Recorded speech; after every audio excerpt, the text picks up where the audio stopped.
এবার মনির তার মা বাবার উপরে খেপে গেলেন। আরে ডাইনির ঘরের ডাইনি, আরে হারাদন মোল্লা, এত বছর আওয়ামী লীগ কইরা আজকে নিজের জান বাঁচানোর লাগি আমারে পুরা পৃথিবীর কাছে অমানুষ বানাই দিলি। আরে হারাদন মোল্লা রে, তোদের মতো বাপ যেন এই পৃথিবীর মধ্যে পয়দা না হয়, আর তোর মতো মা যেন এই পৃথিবীর মধ্যে পয়দা না হয়। ইটালিয়ান প্রবাসী মনির এখানে তার মা বাবাকে যেমন ভাবে কথাগুলো বলেছে, এতে করে মনেই হচ্ছে যে তার মা বাবা হয়তোবা তাকে জন্ম দেয়নি, তাই বলছে এমন বাবা যেন দুনিয়ার মধ্যে জন্ম না হয়, এমন মা যেন এই পৃথিবীতে জন্ম না হয়। আজ তিনি তার মা বাবার প্রতি যেভাবে ক্ষোভটা ঝাড়লেন, এগুলো দেখার পর আমরা অনেকটাই অবাক হয়ে গিয়েছি। সেদিন কি বলেছিল তার মা একটু শুনেন।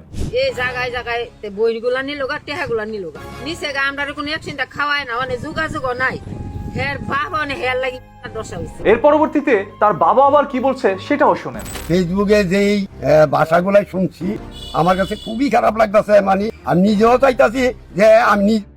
ইটালিয়ান প্রবাসী মনির কিভাবে সোশ্যাল মিডিয়ার মধ্যে এত আলোচনা সৃষ্টি করলো। তিনি ইটালিতে বসবাস করতেন এবং মানুষকে ইটালিতে নেওয়ার জন্য আশ্বাস দিয়েছিল। অনেকেই বিশ্বাস করে নাকি তাকে টাকাও দিয়েছে, কিন্তু তাদেরকে ইটালিতে নেওয়া হয়নি। মানুষের টাকা আত্মসাৎ করার কারণে সোশ্যাল মিডিয়ার মধ্যে নানাভাবেই তাকে নিয়ে আলোচনা সমালোচনা হতো। অনেক পত্রপত্রিকায় নাকি তাকে নিয়ে নিউজও হয়েছে। সেই টাকা আত্মসাৎ করার কারণে মনির নাকি সমালোচনায় আসে। পরবর্তীতে একের পর এক ভিডিও বার্তায় মরহুম বেগম খালেদা জিয়াকে নিয়ে বাজে মন্তব্য, বাংলাদেশের সরকার মাননীয় প্রধানমন্ত্রী জনাব তারেক রহমানকে নিয়ে বাজে মন্তব্য করে একের পর এক ভিডিও বার্তা দিতে থাকে। এতে করে আওয়ামী লীগের সমর্থকরা তার ভিডিওগুলো শেয়ার করে, তিনিও রাতারাতি ভিউ অর্জন করে ভাইরাল হয়ে যায়। তাই নিজেকে এখন অনেক বড় সোশ্যাল মিডিয়া অ্যাক্টিভিস্ট হিসেবে দাবি করছে। তার মা বাবাকে সর্বশেষ যেইভাবে তিনি কথাগুলো বলেছেন, এতে করে মনে হয় কোনো ভদ্র সন্তান তার মা বাবাকে এমন কথা বলতে পারে না। নিশ্চয়ই তিনি তার মা বাবার খোঁজ খবর নেয় না। মা বাবার মুখ থেকে সেই সকল অভিযোগগুলো শুনে আর তার মুখের কথা শুনে আপনাদের কাছে কি মনে হয়, আপনারা সেটা একটু কমেন্ট করে জানান। এবং একজন বিএনপি নেতা তার বাবাকে গিয়ে